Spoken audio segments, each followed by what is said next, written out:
Então, pessoal, a todos vocês que estão aí nos assistindo, sejam todos bem-vindos ao podcast da IARV Convida. Esse espaço da podcast da IARV é um espaço para falar sobre arquitetura, engenharia, cidades e trajetórias que transformam a nossa sociedade.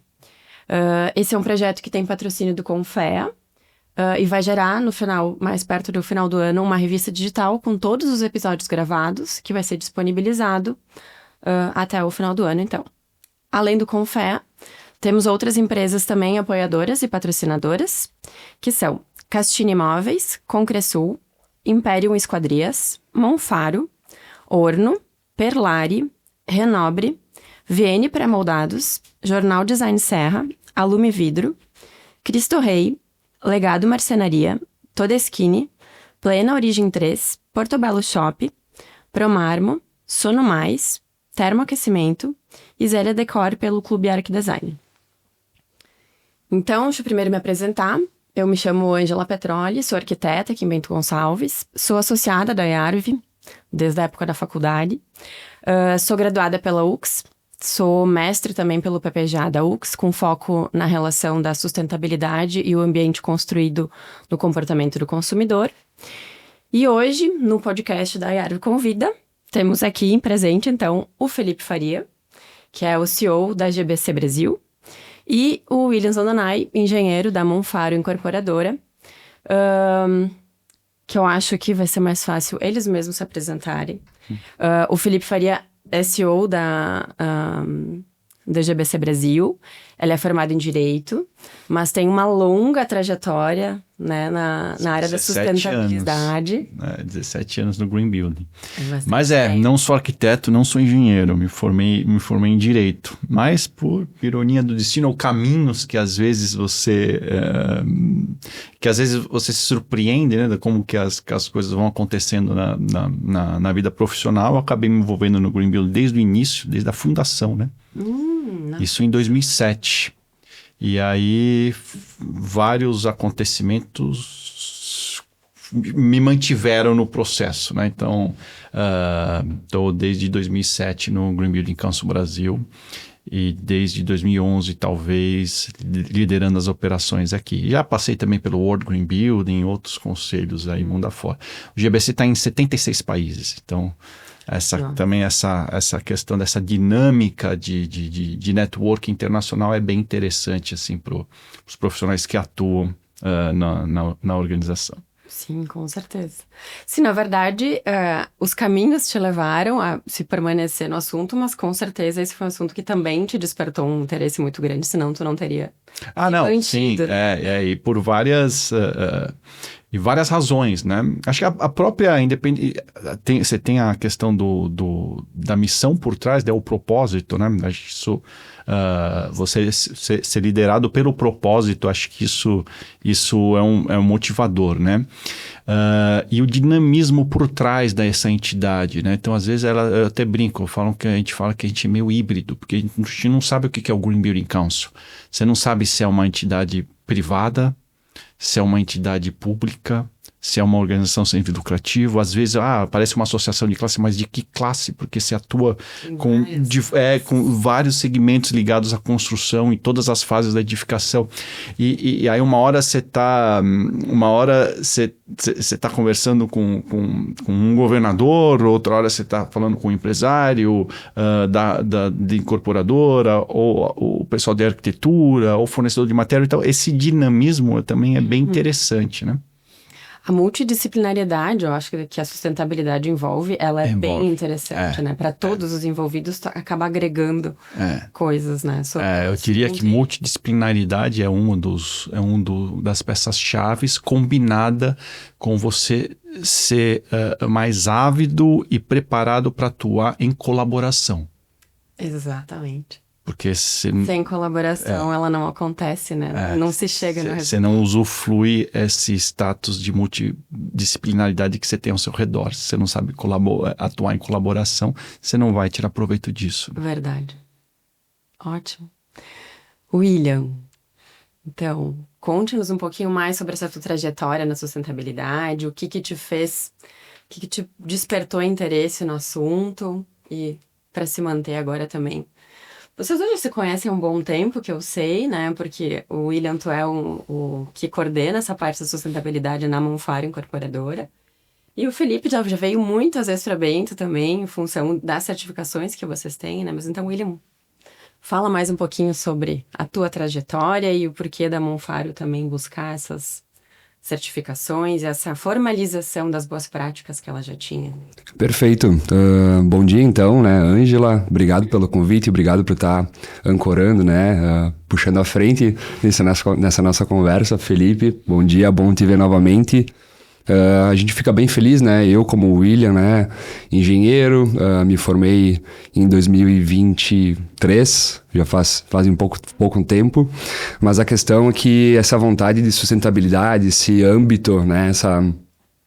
Eu acho que o Felipe foi muito feliz quando ele trouxe o conceito de propósito.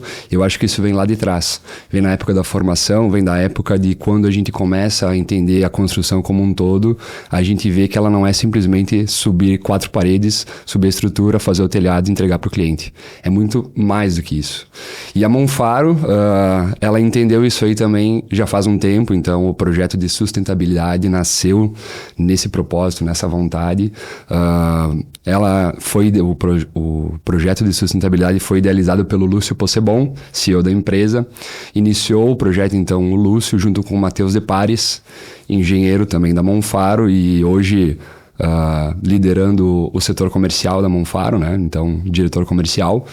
Eles dois montaram o projeto, começaram a desenvolver essa questão sustentável, e eu entrei junto para trabalhar nesse projeto, e assim, juntou justamente os dois propósitos. Essa minha vontade de fazer uma coisa diferente, né? De entender o que é tendência de mercado, e a gente viu que a sustentabilidade, juntando com esse nosso propósito pessoal, era tudo a ver. E aí a Monfaro começou a desenvolver o projeto lá atrás, em 2018, né? Com o nosso projeto piloto de sustentabilidade, o Vila de Tondo, né? Um empreendimento que a gente entregou em 2021. E a partir de lá, então, a gente só veio elaborando cada vez mais, entendendo mais a questão sustentável na construção civil. E a gente chegou no GBC como, né? Eu gosto sempre de contar essa história, porque, na verdade, como eu disse, esse projeto ele começou com um anseio interno da empresa, né? Profissionais que tinham essa vontade de se diferenciar de mercado, pegar essa questão sustentável, porque é uma coisa muito notória e muito latente na construção civil. Uhum. E a gente foi vendo, né, então, medidas sustentáveis, incorporando nos empreendimentos. E a gente pensou... Vocês já tinham, né, essas boas práticas antes mesmo de ter oficialmente as certificações, vocês já vinham aplicando algumas boas práticas, o que normalmente é um pouco mais falado e conhecido nas edificações, né? Perfeito, exatamente. A gente foi já implementando alguns diferenciais e a gente foi vendo, tá, até que ponto o nosso empreendimento está sendo de fato um green building, ele está se tornando um prédio verde, ele está causando benefício para o morador e causando benefício para o ambiente como um todo. Como mensurar isso? Exato, aí a gente chegou no ponto, tá, existe alguma forma de mensurar? Então a gente começou a pesquisar e encontrou o GBC, encontrou o Green Building Council Brasil e viu a certificação Green Building Condomínio, né? GBC Condomínio. E aí fez todo sentido pra gente, porque na verdade a gente já implementava medidas e a gente viu dentro do guidance, né, do material de referência do GBC Brasil, que diversas das medidas que estavam lá como parâmetros a gente já vinha aplicando. Então foi assim um processo muito natural de incorporação da certificação na Monfaro, porque ela veio naturalmente, né? A gente só foi olhando, adequando alguma coisa aqui e outra ali. Não foi uma mudança drástica, né? Exato. Completa, assim. Vocês já tinham uma noção mesmo sem saber que aquilo de fato já estava sendo considerado, né? Tem um detalhe interessante da Monfaro, que aí vai de encontro com o que o William está explicando. No residencial, talvez nós temos algo perto de 190, 200 empreendimentos. Uhum. Cadastrados no GBC ou cadastrados? Tá. Registrados, né? Que estão ali em processo, tal. Esse no residencial, porque o residencial ele é mais novo para nós, né? Corporativo, industrial, logística, aí temos acho uns 3 mil empreendimentos no Brasil. A Monfaro é a única que internalizou o processo de consultoria. Então, não tem contratação de consultores para auxiliar na questão da certificação. Todos os demais projetos, você tem a figura do consultor. Então, vai de encontro disso que eu estava falando, de que a cultura da empresa já trazia as práticas que estão ali no referencial técnico, protocolo técnico das certificações, né? Sim. Então, quando o William estava falando, eu ia fazer um comentário, né? Que um pouco dessa multidisciplinaridade que a gente comentou antes, eles têm isso internamente a construtora, né? Existem vários profissionais especializados, cada qual em alguma área dentro das edificações, e vocês conseguem resolver realmente muita coisa, né? Também. Exato. Internamente. Tu sabe, a gente pensa muito no projeto como uma etapa muito essencial para a construção como um todo. E quando eu falo projeto, é concepção de empreendimento como um todo. Ali, de fato, Ângela, a gente entra com profissionais de cada disciplina que vão agregando, né? De fato, obviamente, sua capacidade técnica, mas, porém, a gente sempre levando esse viés sustentável. Então, por exemplo, num projetista elétrico, num projetista hidráulico, num projetista de painéis fotovoltaicos, quais são as demandas que a Monfaro quer para que a gente chegue num desempenho baseado, então, no guidance do GBC, por exemplo. Então, tu vê que, no final das contas, o projeto, né, a concepção do projeto, ela é muito importante, e quando tu traz esses conceitos ali, tu chega no resultado, né? Sim, você já tem um norte de onde vocês querem chegar, e aí esse norte acaba direcionando também todos os complementares, os projetistas dos outros projetos que precisam ser entregues junto, né? Felipe, tu comentou alguma coisa do número de registrados, né, cadastrados que tem no GBC de residencial. Tem algumas pesquisas que apontam realmente que a maior parte dos projetos cadastrados no GBC são da área corporativa ou industrial, né? No residencial realmente é um pouco mais baixo. Como é que, como tu começou com o GBC, né? Tu já tem uma longa trajetória, tu já conseguiu ver essa evolução, né? Explicar as fases. Então, se tu puder nos dar um panorama, assim, de como é que foi essa evolução, como se chegou no residencial, se já tem uma certa evolução de que as pessoas que se envolvem nas construções de residencial, como é o caso da Monfaro, né? Tem realmente aceitado e engajado nesse tema sustentabilidade e certificações. Primeiro acho que é importante o pessoal, quem não escuta, entender um pouquinho o que está por trás dessa ideia de certificação ou de sustentabilidade na construção civil. Essa é uma outra comentário, mas vai lá. Então, acho que a forma talvez mais simples ou direta para apresentar o assunto, primeiro é quebrar um pouquinho do mito por trás do termo sustentabilidade, que nós sempre conectamos isso com responsabilidade social e ambiental, e a gente esquece que, na verdade, é uma harmonia entre social, ambiental e econômico. Então, tem que fazer sentido econômico. Então, tudo que nós fazemos ou divulgamos através do Green Building, inclusive até para quebrar esse paradigma desse mito de conectar, esquecer do terceiro pilar, que é a parte econômica, a gente sempre foca nos diferenciais e as vantagens econômicas por trás do investimento em responsabilidade social ou ambiental. Aí, nesse caso, está muito ligado às eficiências na questão da construção, né? Então, isso é um ponto. Aí, como que foi feita a inteligência por trás do protocolo de certificação? É um protocolo técnico. Então, ele vai analisar o empreendimento em localização, como se relaciona com o entorno, eficiência energética, está gerando apoio ou não renováveis, uso eficiente da água, trata da água ou não trata, recicla essa água, infiltra isso limpo no lençol freático, materiais de baixo impacto socioambiental, conforto, térmico, acústico, luminoso, biofílico. Então, são vários macrotemas, e dentro de cada tema desse tem uma série de práticas. Então, é um book técnico, deve ter umas 400 páginas, 450. 400 e pouco. Então, ele vai desafiando o empreendedor, ou as equipes por trás, né, todas as equipes do projeto e depois obra, com metas. E essas metas de desempenho, elas sempre estão respaldadas nas normas técnicas que disciplinam os diversos sistemas de edificação. Então, não é apenas atendimento às normas. Às vezes, sim, quando a gente nota que tem uma norma que não está sendo bem atendida para a gente estimular, né, exato. Mas é desempenho acima da norma técnica. Então, a gente está falando de diferencial técnico. Né? Então, é algo que provoca o diferencial técnico. Então, ele vai provocar uma melhor contratação de técnicos de engenharia, de arquitetura, vai provocar uma melhor análise de soluções, os serviços que têm uma tecnicidade por trás. Né? Então, a gente está falando de entregar responsabilidade social ambiental e diferencial competitivo através da elevação do nível técnico do mercado. E é isso que nós estamos conseguindo. Por que nós iniciamos com o corporativo de alto padrão?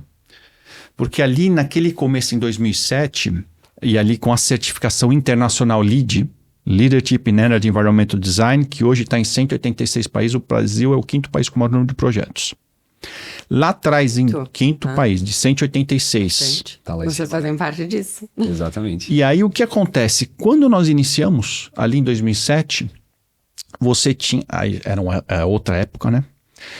Então ali o que se discutia muito era a viabilidade financeira para você investir em eficiência. Vale a pena ou não vale a pena investir em eficiência? Qual que é o payback? Né? Qual que é o retorno da eficiência? Quanto tempo, etc. e tal. Exato. E aí, você tinha que ter essa discussão. Iniciou um processo de quebra de paradigma e aí era um dos engenheiros por trás da fundação do Green Building, o senhor Luiz Ceotto. Na época ele era o diretor da Tishman Speyer, e ele falava, olha, vamos discutir custo, mas dentro de um ciclo de vida aceitável de um empreendimento. Esse prédio ele vai viver no mínimo 50 anos.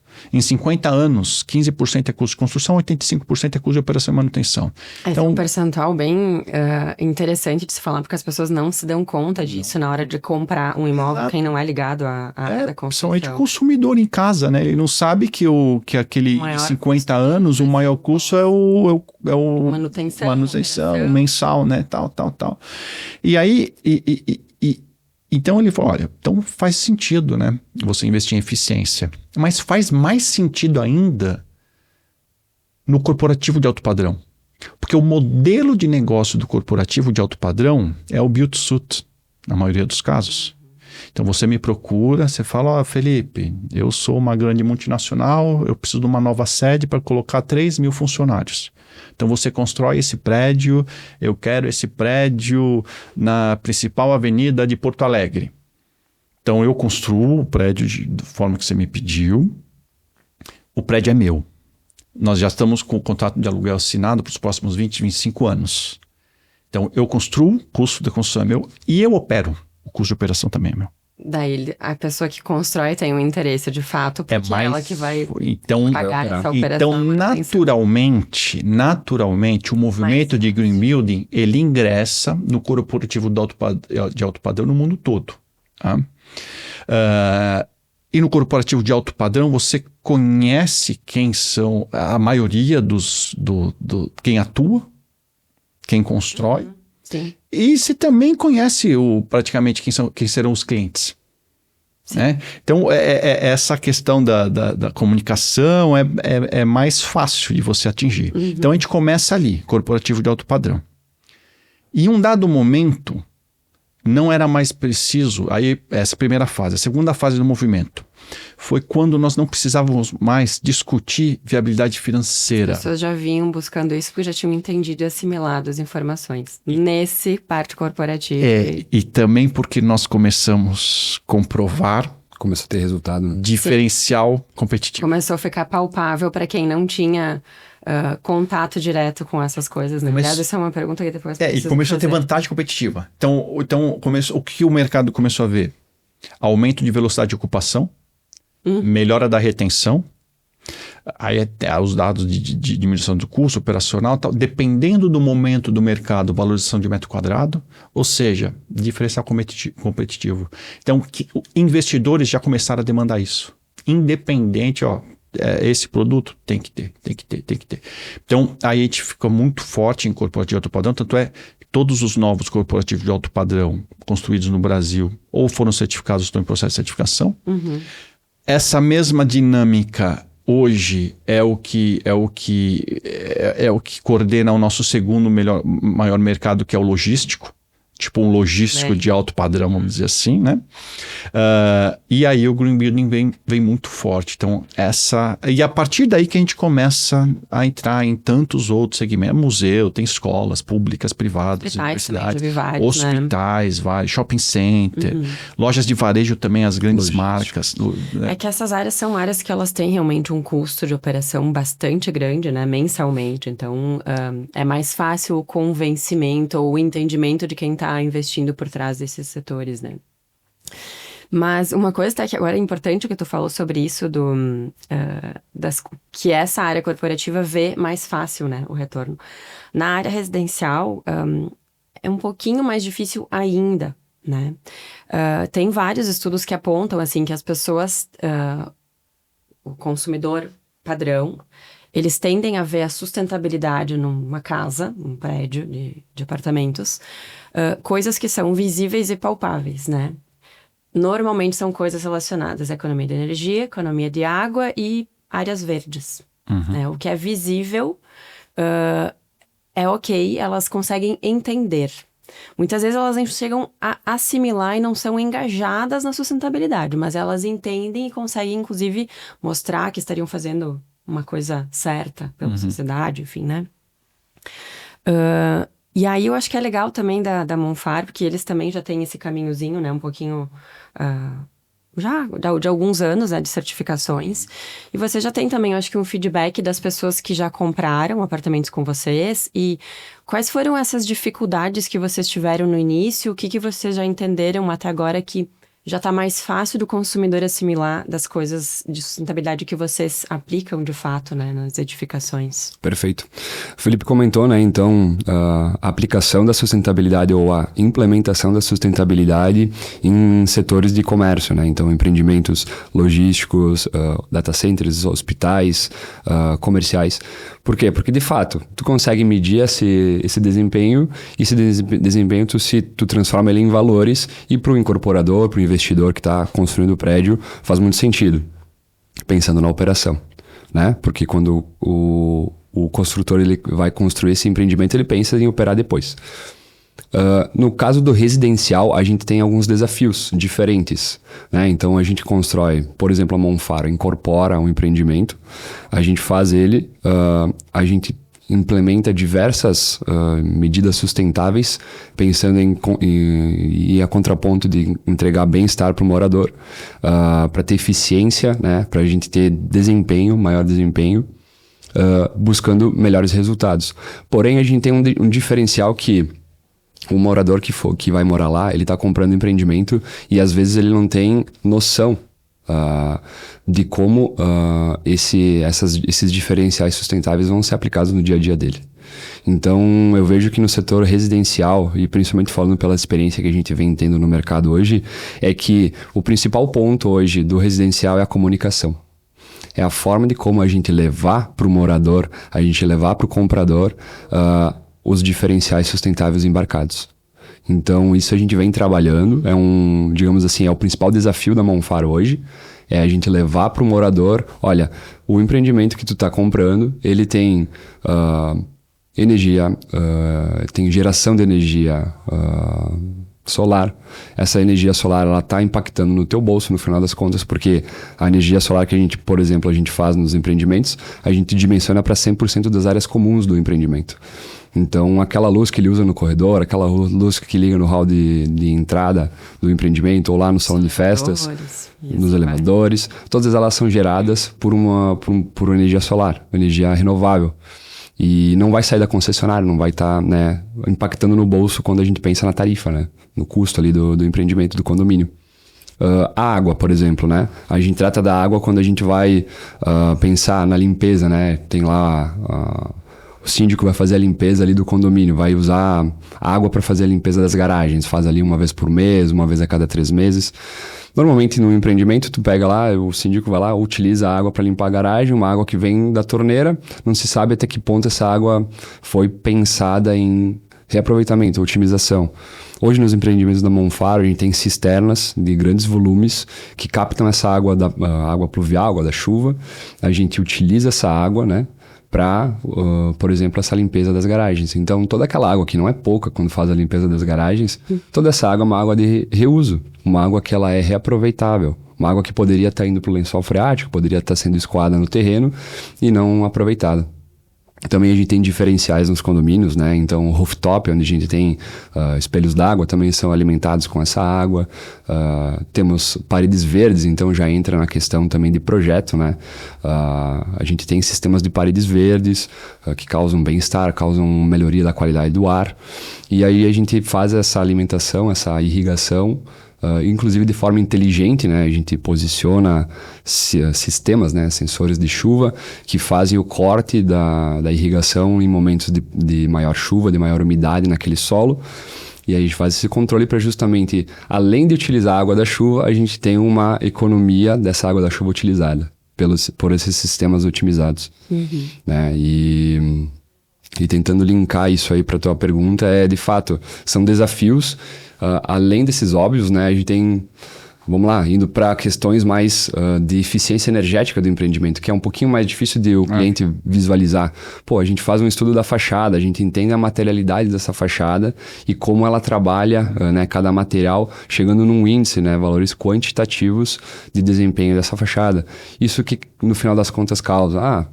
Pô, tu tá dentro do apartamento, tu tá vendo a tua TV na frente ali na sala, um ambiente lá 25, 30, 35 graus no externo, na parte do interno tu tá num ambiente tranquilo, mais ameno, com uma temperatura mais favorável, sem necessidade, né, uma necessidade muito alta de tu ter resfriamento por tecnologia, por ar-condicionado, né? Sim, a economia de energia, ela não vem só da existência das placas solares, né? Ela vem realmente de todo o projeto, da estrutura que a gente diz da caixa do combo, né? Isso. Que tipo de material na alvenaria, que tipo de esquadria tu tem, qual é que é a insolação e a proteção dessas fachadas, isso tudo interfere no uso ou não. E esse é o desafio da comunicação, né? Porque você precisa explicar para um advogado que não é engenheiro arquiteto essas situações, né?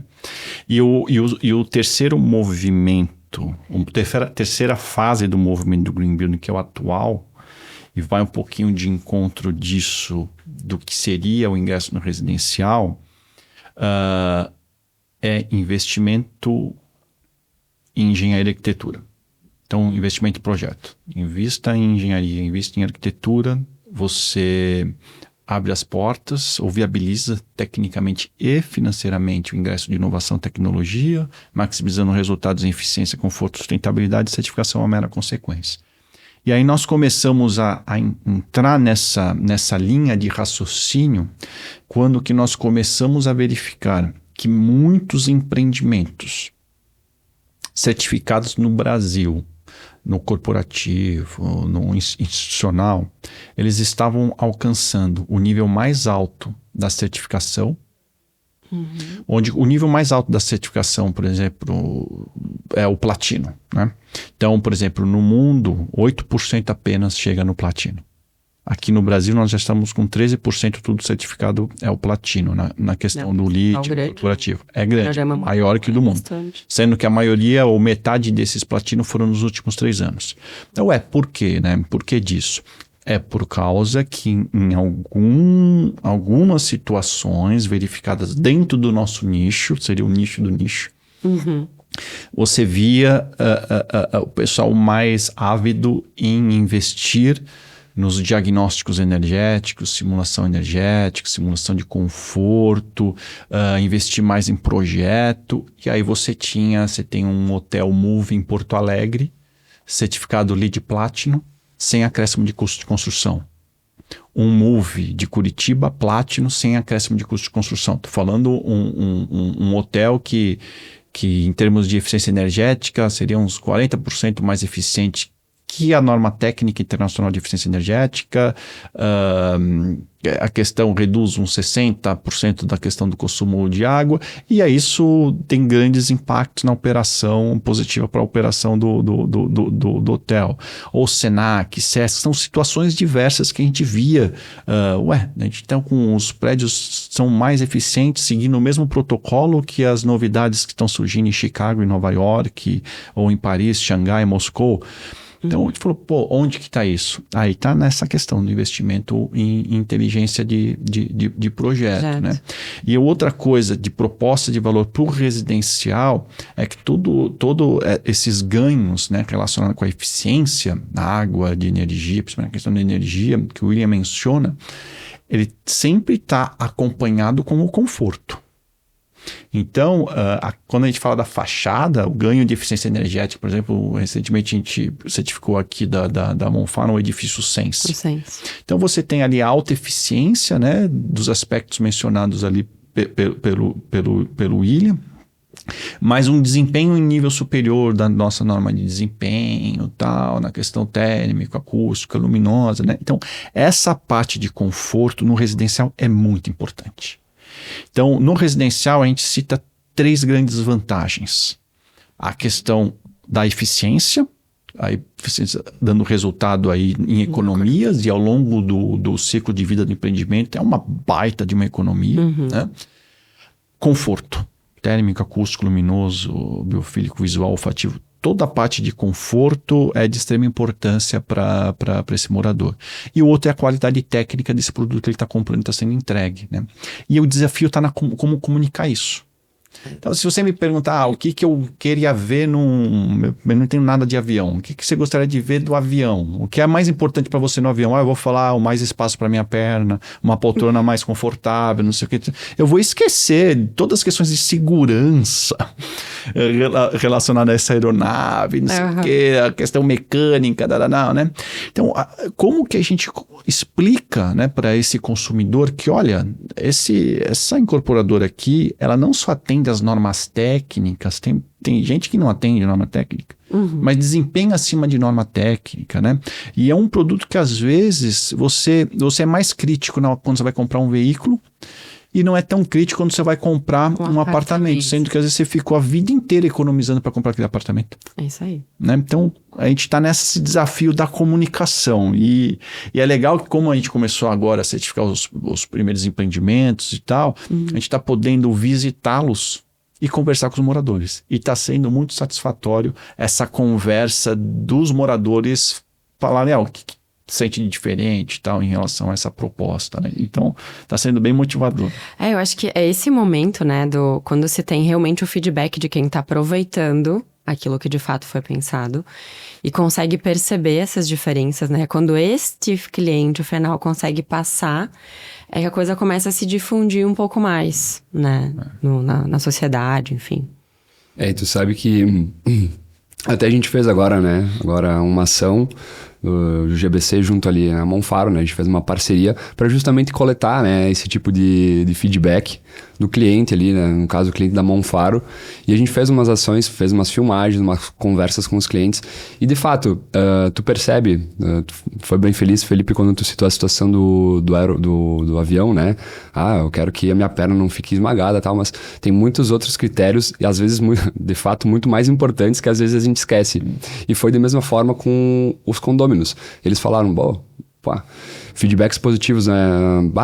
Quando eu tô dentro do apartamento eu sinto essa sensação de uma temperatura amena, eu não ouço o barulho da rua, eu sei que o prédio ele tá numa região central da cidade com bastante trânsito, quando eu fecho a janela eu não ouço barulho. Então tu vê, o problema de fato é conforto, né? Tu vê que no final das contas, conforme vai conversando, é conforto. E aí, com todas essas medidas que tu vai incorporando, tu vai chegando de forma técnica no resultado e no final das contas, tu soluciona o problema do cliente, né? Sabe que tem vários estudos, né? Inclusive, é quase uma cascata, né? Efeito cascata, porque se começa lá no pensar o projeto, né? De uma forma que aquilo vai chegar num resultado mais sustentável, mais favorável e positivo, do ponto de vista não só pelas certificações em si, mas que de uso.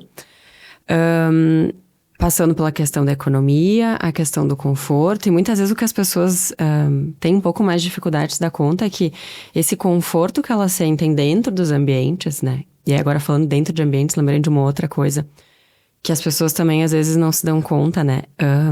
A gente passa de 85% a 90% da nossa vida dentro de espaços construídos. Sejam ele moradia, trabalho, enfim, né?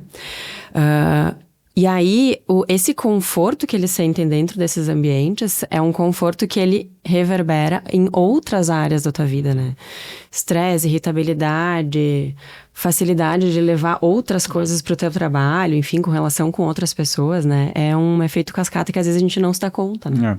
E foi pensado desde lá do início do projeto, da escolha da localização, do terreno na cidade, o que tem por perto, né? Proximidades, isso também é um ponto a ser avaliado, né? Para fazer a certificação, né? Em qual lugar da cidade está essa edificação? O que ela tem próximo que facilita a rotina das pessoas que moram ali, né? Perfeitamente. Esse é o principal aspecto que a gente leva em consideração quando a gente pensa em eficiência no empreendimento. Então, como tu comentou, né? A gente passa 90% do tempo em ambientes construídos. Quando a gente tem, né, ambientes em fachadas desprovidas de iluminação, o que acontece, né? Quando a gente está em locais que tem infiltração, tem umidade, situações de baixa iluminação, né? Isso interfere diretamente à saúde física, né? Além da mental, a física, né? A saúde física, exato. Tu tem problemas respiratórios que podem ser desenvolvidos, tu pode ter problemas de visão desenvolvidos por isso, tu pode ter problemas de estresse, problemas sociais. Depressão, isso. Então, tu vê que, tipo, essa questão do conforto, ela é muito mais profunda se tu for abrir o assunto.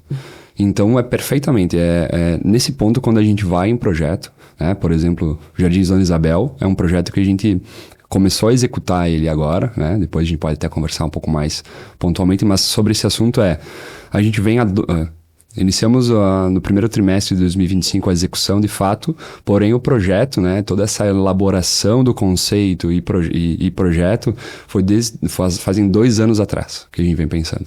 Então a forma que o sol vai bater na torre, a forma da disposição entre as torres para que tenha iluminação, se a gente mexesse 5 metros dela pro lado, pra esquerda, pra direita, como é que ia ser o sol?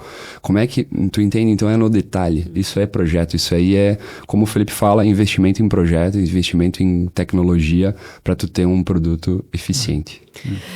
A Monfaro já tem, a gente já conversou um bocado aqui, mas ela tem no DNA dela, né, desde o início, essas boas práticas, enfim, que acabaram levando a sustentabilidade.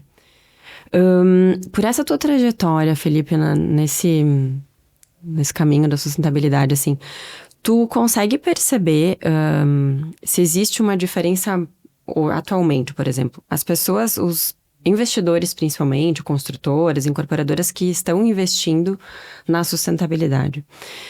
Tu consegue perceber, assim, uma questão que eles fazem isso mais por ter se engajado de fato no assunto sustentabilidade e eles levam aquilo para a sua vida em outros setores, ou eles fazem isso mais por uma questão, talvez, uma tendência, ou porque vai ter um retorno financeiro para alguém? Tipo, se realmente eles acreditam naquilo que eles estão aplicando, a maioria, ou ainda tem um pouco de... No residencial nós estamos no começo. No começo nós lidamos com os pioneiros. Vocês, no caso. Então, acho que o pioneirismo, ele traz um pouquinho dessa ideia da cultura. E eu vejo também profissionais que se desafiam tecnicamente. Eles querem ser melhores. A gente está falando de diferencial técnico. Então, por si só, são profissionais competitivos e vai entregar o que é melhor tecnicamente, porque cada novo empreendimento vai vir com coisa diferente. Então, são profissionais bem direcionados dessa questão de diferencial técnico, né? Eles têm tem algum fogo dentro que fazem, que se desafiam. Mas nós já temos relatos de diferenciais competitivos interessantes.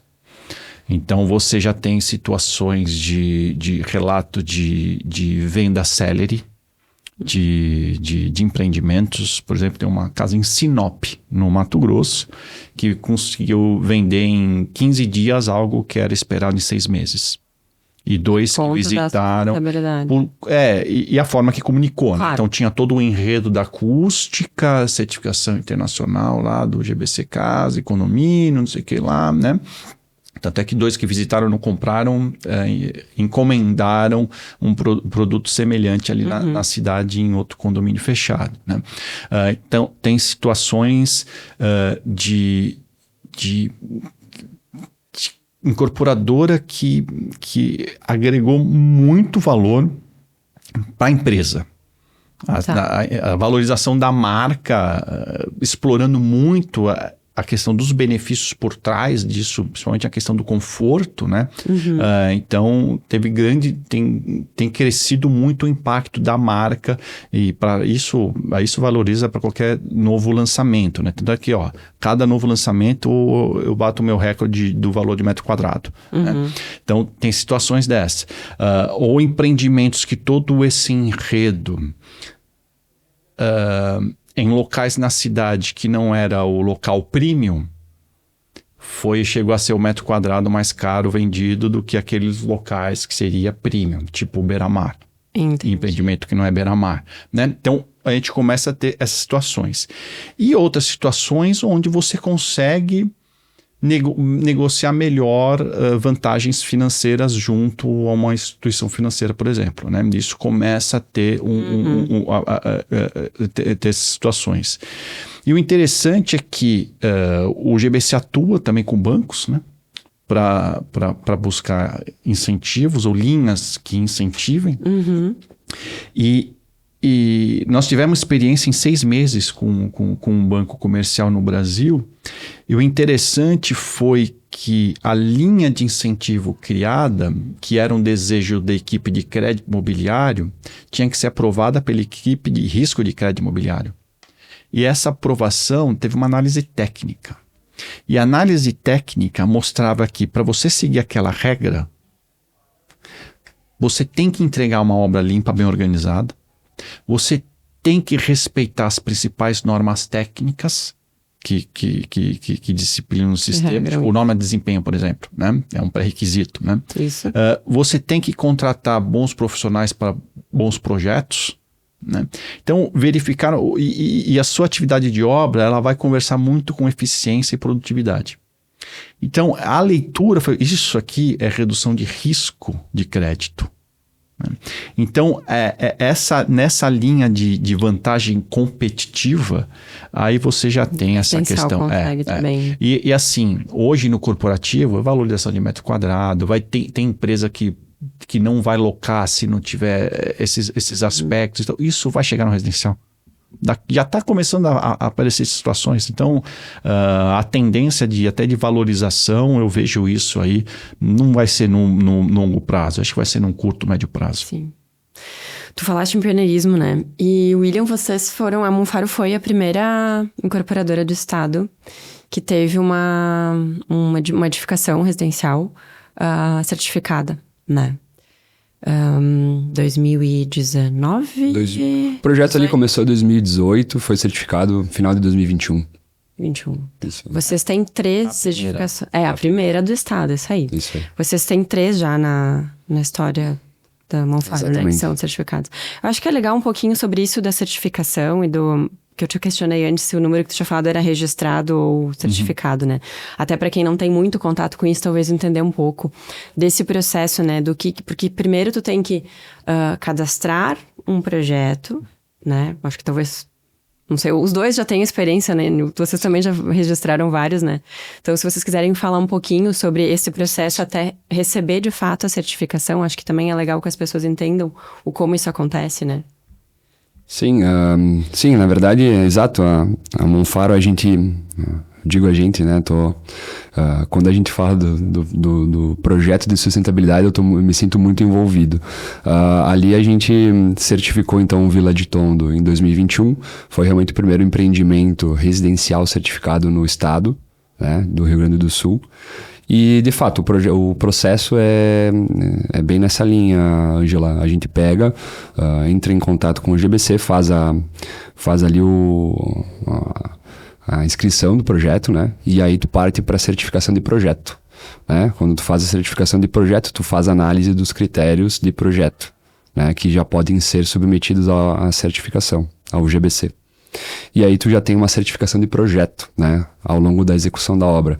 E ao final da obra, então, tu vai implementando as medidas sustentáveis, tu utiliza o guidance, tu utiliza esse manual para tu nortear e para tu se adequar. Então, tu pega os diferenciais sustentáveis analisados em projeto, tu faz uma adequação para a certificação, claro que é um guia, né?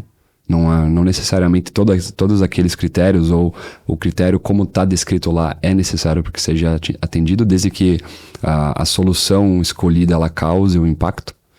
Então, tu vai atingindo esses critérios, vai somando pontuação e essa pontuação ela acaba ranqueando em quatro níveis. Então, o verde, que é o nível certificado, depois tem o prata, o ouro e o platina. O Village Tondo, então, o primeiro empreendimento certificado no Rio Grande do Sul, foi nível verde, então foi um projeto piloto que a gente chama, certificamos nível verde, nível certificado, e aí a gente partiu para o Piazza Verde, então a gente de fato entendeu que aquilo fazia sentido pra gente. Então a gente pegou aquele guidance e traçou uma meta. Olha, a gente quer melhorar. A gente, quando entrega um empreendimento, o objetivo sempre é evoluir de fato, né? E a gente, não necessariamente só na parte sustentável, mas isso em todos os critérios da construção como um todo e também como incorporadora. É uma melhoria contínua, né? Então a gente pegou pro Piazza Verde, implementou muito mais medidas e a gente atingiu o nível ouro, né? Certificamos 60 pontos. E no Sense a gente manteve então a mesma proposta, porque na verdade as duas obras, pensando em tempo, né, elas andaram basicamente juntas, claro que com uns, né, ali uma variação de quase um ano entre uma e outra, mas andaram muito juntas, então a gente também certificou 60 pontos o Sense, duas obras certificadas nível ouro. Já que tu comentaste, William, sobre essas certificações que vocês já tiveram até agora, né? Qual que é a busca, a meta dessa nova certificação? Porque eu sei que vocês têm um projeto que já está em início de execução ali, né? Que tu comentou por alto antes sobre jardins, de repente tu pode comentar algumas coisas sobre quais são essas práticas e que vocês estão aplicando de sustentabilidade, né, neste projeto. Exatamente. Então, com o avanço, digamos assim, da Monfaro, né? Entregamos os empreendimentos. Agora a gente está trabalhando num novo empreendimento, chama Jardins Dona Isabel. É um empreendimento que, de fato, ele tem uma proposta muito diferente do que a gente encontra na cidade hoje. A gente está falando de um empreendimento de usos mistos, né? Ele tem uma tipologia, então, bem diferente do que a gente pode encontrar. Uma obra que ela tem um volume maior, a gente está falando de 5 torres, né? São 5 torres. Basicamente a obra se divide em duas. Quando a gente fala, então, dessa divisão, a gente tem o Residences Club, é uma região de empreendimentos de 2 torres residenciais, num padrão mais elevado, com toda a parte condominial embarcada, então, desde áreas comuns até paisagismo, bosque, área para lazer, área de comercial que faz a alimentação financeira do condomínio. Então é uma proposta ali do Residences Club. Aí depois a gente tem no terreno, a gente tem uma divisão desse terreno com uma rua, a gente vai abrir uma via ali, também de cunho turístico, né? Vai ser uma rua torta, inspirada lá na rua de São Francisco, inspirada na rua de Gramado. E aí a gente vai fazer um ponto turístico, digamos assim. E a gente parte pro club, pro Garden. O Garden, então, é uma região que o nível térreo vai ser todo comercial, né? As bases térreas do empreendimento são comerciais e um espaço de paisagismo, um espaço de utilização pública, claro, de cunho privado. E a primeira torre é uma torre comercial, uma torre corporativa.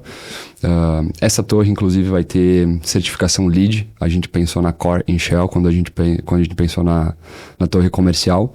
Ao topo da torre comercial, a gente tem vai ter uma mostra de arte, no volume da caixa d'água. Então a gente fez um recuo desse volume da caixa d'água, botamos uma rampa em aspiral, vamos estar fazendo uma mostra de artes aí, pensada na inauguração em Bento Gonçalves, né? Da valorização da cultura. Da cidade, exato. Então, a colonização de Bento Gonçalves, a gente vai subindo essa rampa, vai tendo esses quadros, essas artes, vai tendo a evolução de Bento Gonçalves. Quando a gente vai subindo em aspiral e chega no topo, a gente tem Bento Gonçalves 360 graus. Então, essa é uma proposta bem bacana. A gente vai para a quarta torre, então, uma torre de padrão para aluguel de curta duração, né? São vários estúdios de 3 tamanhos. Então, pensando no público de investimento, né, para fazer essa gestão, inclusive a gestão, né, uma coisa muito importante, essa gestão da quarta torre, ela vai ser pela Monfaro, né, a gente vai ter uma empresa parceira que vai fazer a gestão desse aluguel, pensando na rentabilidade igual para todos os empreendimentos, né, e a quinta torre a gente pensa num padrão mais para moradia também, long stay, um pouco abaixo do padrão das 2 torres iniciais, mas apartamentos ali que partem de 80 metros quadrados até uns 160, 170 metros quadrados. Então, de fato, usos mistos e toda essa região ela é muito pensada, porque a gente está num terreno de 2 hectares aí, 20 mil metros quadrados, a gente vai ter 270 apartamentos. Até um questionamento que conforme a gente vai avançando a obra, o pessoal pergunta como é que vai funcionar essa região, né? A gente tem bairros, tem quadras ali, até mais de uma quadra, que se for somar toda a área, dá esses 20 mil metros quadrados. E divididas em vários lotes. A única diferença é que a gente vai construir esses vários lotes que foram elaborados em 10, 15, 20 anos, em 6. Certo? Então, pensando na viabilidade, pensando em questões de escoamento do esgoto, do trânsito, como é que vai funcionar, isso tudo foi pensado, a gente contratou empresas para fazer o estudo, né, principalmente dessa questão do trânsito, uma coisa muito latente para nós, o trânsito em Bento Gonçalves. Então a gente tem propostas que foram protocoladas junto à prefeitura para mitigar essa questão do trânsito e no final das contas, tudo isso é conforto, tudo isso é bem-estar, é pensar no entorno, pensar como o projeto vai ser inserido e entra na questão sustentável, a gente vai estar certificando 4 das 5 torres para GBC Condomínio e uma torre, né, a terceira torre, a torre corporativa, a gente vai estar para o LEED, certificação LEED. Sim, o projeto em si de todo ele já está cadastrado, né? A questão da certificação que é depois quando já vai estar lá construído. Um ponto bem importante que a gente pensou quando a gente trata do Jardins Dona Isabel é a operação, né? A Monfaro, ela vai estar executando a operação do empreendimento. Então, pontos muito importantes que a gente conversou antes, 85% do custo do empreendimento como um todo é a operação. Então, muito preocupado com isso, a gente começou a analisar esses pontos. E, por exemplo, a gestão de resíduos. Gestão de resíduos vai ser uma gestão que a gente vai fazer própria. A gente vai... E tem como já costume desvio de aterro sanitário, né? De materiais, seja na época da obra e agora também na época de operação. Então, essa gestão de resíduos ela vai ser feita pela gente e vamos estar destinando esses resíduos, claro, fazendo a classificação e destinando eles para destinos corretos, que tem licenciamento, que tem fins, que às vezes é o começo, né, de outra cadeia. Então a gente vai dar um destino correto para esses resíduos. Hoje, em períodos de obra, então a gente também está fazendo esse processo. Estamos passando pela fase de escavação, né? Então a escavação é um volume gigantesco de solo e rocha que a gente está escavando. Esse solo que a gente consegue, um solo que tem uma particularidade melhor de trabalhar, a gente está mandando para parceiros que fazem, vai fazer a estocagem, vai fazer armazenamento desse solo, para posteriormente, em momentos do paisagismo, que o paisagismo é um ponto muito marcante no Jardim Dona Isabel, a gente retorna esse solo para a obra e utiliza ele novamente. Então, basicamente, o solo ele sai da obra, ele é armazenado e retorna à obra. Então, a gente não tem impacto. Um ativo muito pesado que é ter que armazenar esse tipo de material em aterros. Tu tem passivos ambientais fortes. Então, tu tem o retorno dele para a obra. Acho que isso da operação que tu falou, né, vai ao encontro do que o Felipe comentou antes, que isso normalmente acontece da operação do prédio, normalmente acontece mais no parte do corporativo, industrial, não tanto no residencial, se eu entendi certo. Para o movimento de Green Building, a operação é essencial. A operação é... Mas no residencial isso acontece com mais frequência ou Não? Não, é mais o corporativo mesmo, né? Você tem é mais no corporativo, acho que ele está mais preparado para uma operação muito voltada na alta desempenho do empreendimento, combinando eficiência e conforto, né? Eu acho que isso no corporativo tem muito que avançar ainda. Mas está mais avançado do que do residencial, seguramente, né? Sabe que eu acho que o ponto que vai dar a virada de chave é quando o mercado como um todo da construção civil residencial começa a ser elevado o nível. E a elevação do nível ela só acontece com a comunicação. Quando a gente fala de comunicação é o proprietário, o comprador, entender que existe empreendimento do mesmo padrão, com o mesmo metragem, com o mesmo tamanho, com os mesmos aspectos arquitetônicos internos, porém com mais eficiência e menos eficiência. Justamente. Eu acho que isso realmente E uma outra coisa, eu acredito muito no tema conforto-saúde. Isso aí, inclusive, foi quem trouxe isso para o movimento de Green Building foram os profissionais da área médica. Com situações sérias relacionadas à baixa qualidade do ar em edificações, trazendo doenças respiratórias complicadas, ou situações relacionadas à acústica, com problemas graves de audição. Falta de audição, irritabilidade, problemas do ar em escolas, privadas ou públicas, mesmo privadas, que eventualmente você está com uma mensalidade de 10 mil, 15 mil reais. Mas edificação não foi pensada para aquilo tão a fundo. Exatamente, você tem salas que não tem renovação mecânica de ar, tá tudo fechado, o ar-condicionado é um split, tá ligado, tal. Você tem 40 crianças dentro respirando, expirando, mais professores expirando, sala fechada e tal, né? Então, é comum isso, você até... Tem um estudo de chama professor Weber, eu não me recordo se é da PUC de Brasília ou da FGV de Brasília, no DF, mas é um estudo científico e ele conecta em estudo feito em escolas públicas.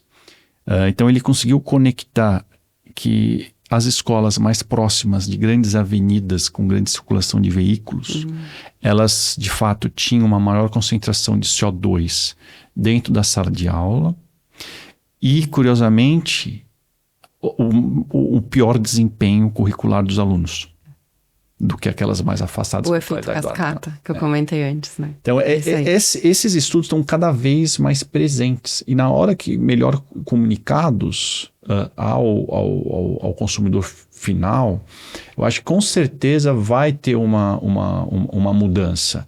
E assim, até me questionam um exemplo simples, né? Então, estou desde 2007 no Green Building, na questão de ergonomia por conta da minha coluna. Quantas vezes eu troquei a poltrona que eu sento durante 17 anos, 8 horas por dia, 5 dias da semana. Então, o meu problema de coluna, será que é porque eu fiz academia, eu deixei de fazer, ou é esse equipamento que já deveria ter sido... Tem uma vida útil, né? Tem a vida útil. Não adianta, como qualquer Ou então sendo apelativo. Então, o casal vai ter o bebê. Vamos fazer a reforma do quarto do bebê. Com que tinta eu pintei a parede? Né? Baixo teor de compostos orgânicos voláteis, eu me atentei a isso ou não, né? Então são situações que você respira e são prejudiciais à saúde. Ou a criança está engatinhando, qual é o produto que eu limpo o piso? Que ele vai estar engatinhando com o narizinho grudado ali no piso, né? Então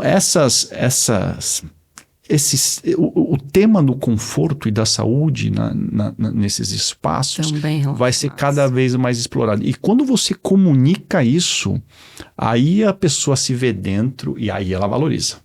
Porque o que ela busca nesse novo apartamento é conforto.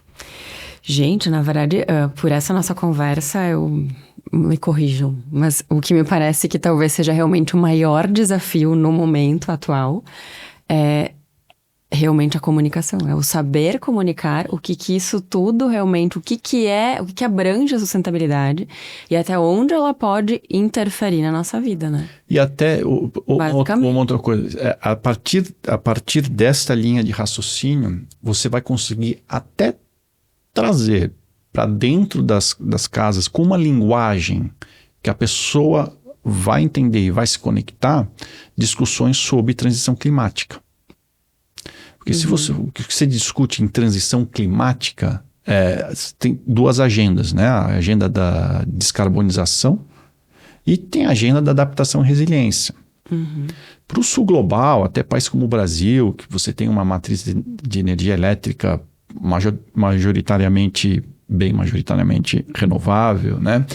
Você também tem índices muito bons de baixo carbono incorporado em materiais de construção quando você comparado lá fora. Então as evidências é que também o Brasil é um exemplo, pode ser até um benchmark em relação a carbono na construção. Claro que tem outros impactos ambientais. Sim. Não é só carbono, né? Não. Tem outros impactos ambientais que às vezes podem ser impactos piores do que o carbono. Então, quando você entra numa agenda mais de adaptação, resiliência, como você enfrentar uma onda de frio, como você enfrentar uma onda de calor, precipitações de chuvas torrenciais inesperadas. E esses eventos climáticos extremos vão acontecer. E as pessoas já estão sentindo, já estão vendo isso, né?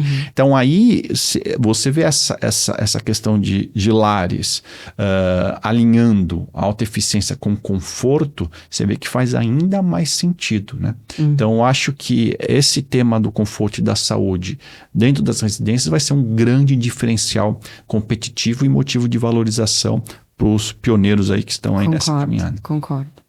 Gente, o assunto é maravilhoso. Eu acho que a gente poderia ficar horas aqui falando, né? Mas acho que só para dar uma encerrada, assim, eu sei que o GBC também tem área de membros e uma área de cursos, né? Que são disponibilizadas.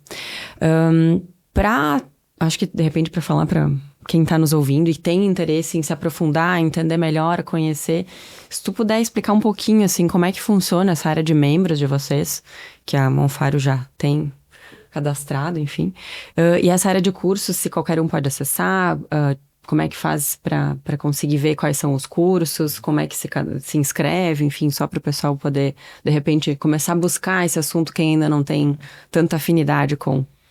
Não, no site do gbcbrasil.org.br, aí você encontra, os associados são, o Green Building é uma associação, uma entidade, então por trás são 650 empresas que estão por trás desse movimento de Green Building, diversos profissionais. Então as empresas, seja fornecedor de materiais, prestador de serviços, empresas de arquiteturas, elas se associam para participar desse pool de networking, né? E aí tem uma agenda diversas ali de benefícios, inclusive a cortesia para os treinamentos e tal. E a maioria desses treinamentos são cursos online que eles explicam em detalhes, item por item da certificação. Então aí quem acaba fazendo esses cursos, quem quer trabalhar como consultor, ou quem está com projetos buscando certificação, ou grandes empresas que querem melhor a comunicação das soluções dela, o quanto que contribui para um projeto que vai ser certificado. Então esse mais ou menos é o público. Além disso, também nós temos uma plataforma bem interessante que hoje está com uns 400 conteúdos diversos técnicos dos projetos que já foram certificados, aí produziram vídeos explicando como foi, ou palestras técnicas sobre temas diversos por trás desse movimento. Então essa plataforma é bem interessante de estarem acompanhando. E uma outra coisa é no Instagram do GBC, que é o @GBCBrasil, nós estamos com essa campanha dos testemunhos. Que é conversando com os moradores, com os incorporadores, dos diferenciais, validando, de certa forma, essas propostas de valores por trás desse movimento que alinha desenvolvimento econômico com mitigação de impactos socioambientais negativos, redução do uso de recursos naturais, melhoria de qualidade de vida e bem-estar nas nossas edificações. Perfeito. Gente, me resta só agradecer realmente a presença de vocês, do William, engenheiro da Monfaro, Felipe Faria, do GBC. que venham tantas outras conversas e debates sobre esse assunto e outros, né? Que a gente possa disseminar cada vez mais a sustentabilidade na sociedade. Então, muito, muito obrigado mesmo pelo tempo de vocês, pelas experiências, trajetórias que vocês compartilharam com a gente. Foi um prazer. Pessoal, então, a gente agradece novamente o Confea, né? Que é o patrocinador desse projeto, e as outras empresas apoiadoras que a gente citou no início do podcast, por tornarem essa atividade, esse projeto possível, né? Até um próximo episódio. Até a próxima. Até, tchau, tchau.